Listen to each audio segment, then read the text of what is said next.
This is Sister Pat Ferguson. I'm Brigid Hughes, and we're at Villa Dolorata in Wheeling, Illinois.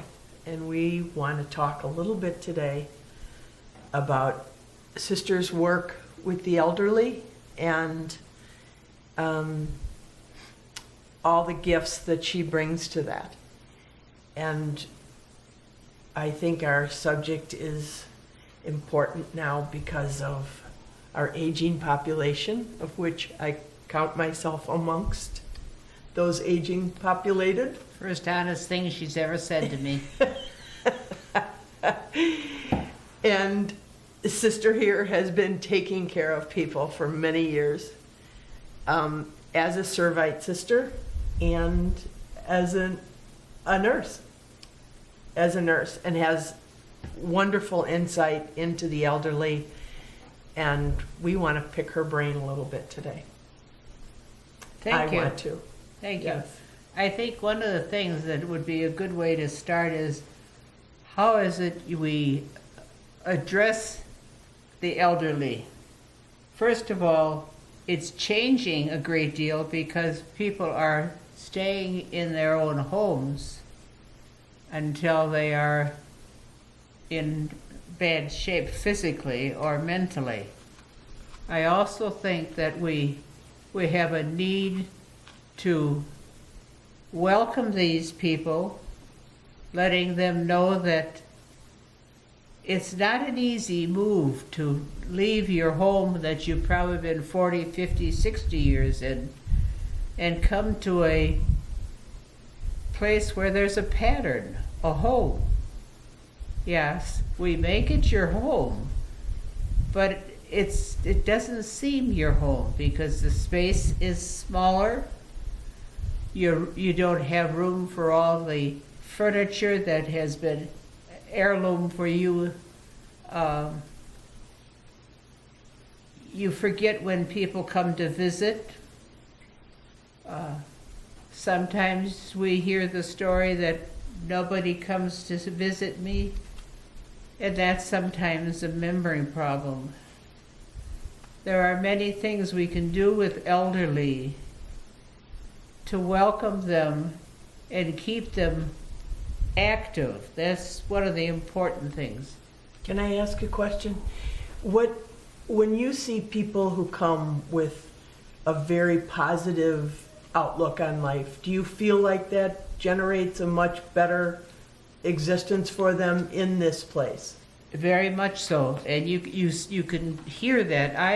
I spend time going around visiting residents, and you get to know them. You know, sometimes they'll talk to you just because you got sister in front of your name, and then or your Green Bay cap on. Yeah, well, they like that. That's the one thing I have. I take a lot of abuse, but I can handle it. I know you can. Yeah, and so I just look at people, elderly.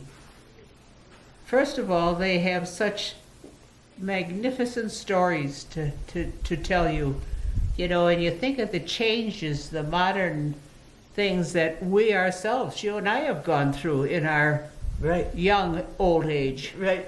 But I just look at that and I see them, and they have so many stories that are historical. Of what they had to do and what they had to give and what they had.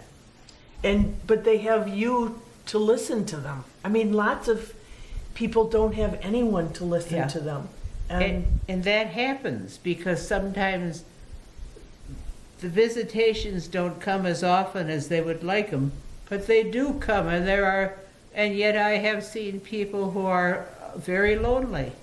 Mm-hmm. And when the person is lonely, you have to approach them with positive things. Mm-hmm. Mm-hmm. And that's what you are. You're a very positive person. You know, that helps them understand, you know. I always say, honey, look at you, get your meals. You don't have to cook and you don't have to do the dishes. That's my philosophy. That's good. That's good. That's excellent. And I just think that people have to understand that this is not a punishment. We're trying to give you a quality, or that we can help you with a quality life, so that it is a quality life. You're not sitting there looking at four walls And alone. And you can tell stories, and you become socially involved with a whole new friendship. Do you think, I feel like it's hard when someone is not a very positive person to change that. I mean, it seems like people who are positive when they're young are the same positive people when they're old.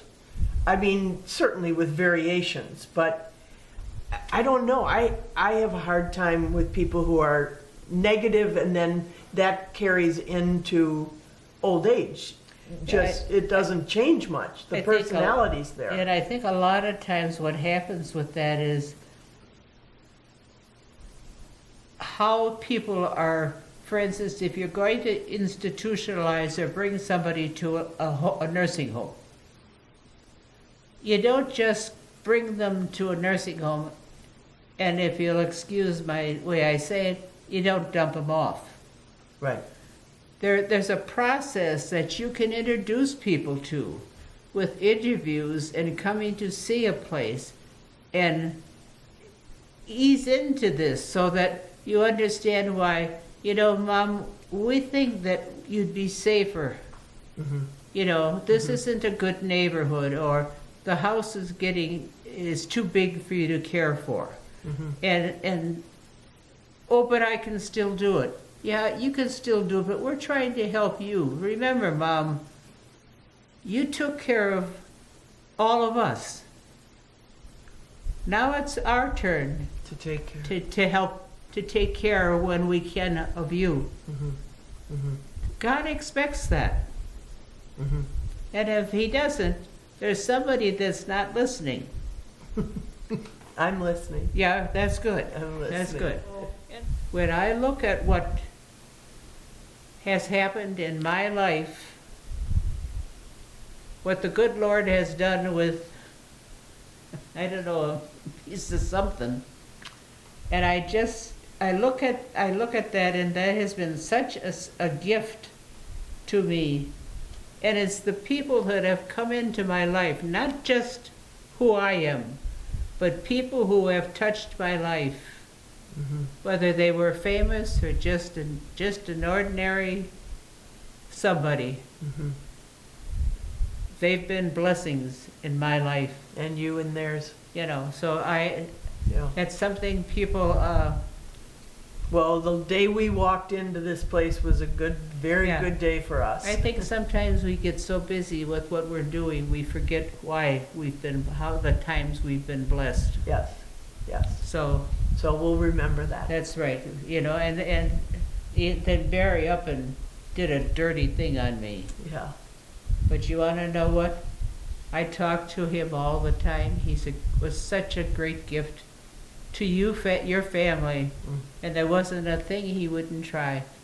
I know. I know. So I'm sure that he's giving God a hard time up there too. Yeah, I know. He's still taking care of things. Yeah, he really does. I know he's watching out over you, honey. Well, he's doing it with you folks. I Yeah. have to say that whether we're sick or whether we're well or what it is, they're all blessings. Yeah, and we have to remember that. Yeah. Thank you. Thank Thank you for everything. Thank you.